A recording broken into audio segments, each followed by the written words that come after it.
Hello good morning welcome back to my mini vlog. अच्छा मर्निंगे उठार पर कार मुड अनेकटा डाल हये थाके। घुम थेके उठार पर 10 to 20 मिनट आमार मुखे कोनो हासिई थाके ना। एटा कि शुधु आमार साथे हय नाकि सबार साथे हय एकटु जानाबे तो आमाके। आर এই 10 to 20 मिनिटे आमी आमार सारा दिनेर काजटा शेड्यूल करे निई। शेड्यूल छाड़ा काज आमार अनेकटाई अगोछालो मने हय।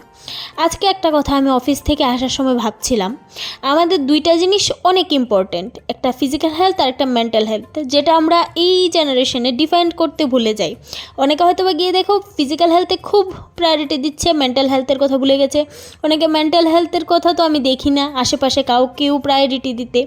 तो फिजिकल हेल्थेर पाशापाशि आमादेर मेंटल हेल्थटाकेও समानभावे प्रायोरिटी दिते लागे, जेटा आमरा अनेकेई स्किप करी बा पात्ता दिई ना। फिजिकल हेल्थेर साथे साथे मेंटल हेल्थटाकेও भालो राखते होबे।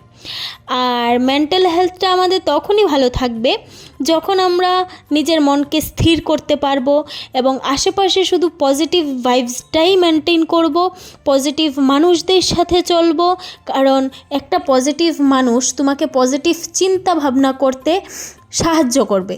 আর যখন আমরা পজিটিভভাবে চিন্তা ভাবনা করব, হেলদি ফুড খাবো, অবভিয়াসলি লাইফ স্কিন বোথ আর গ্লো করবে এবং গ্রো করবে।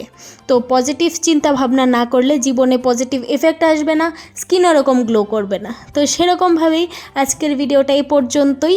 খাওয়া দাওয়া করে ঘুমোতে যাচ্ছি। গুড নাইট, দেখা হচ্ছে পরবর্তী একটা মিনি ব্লগে।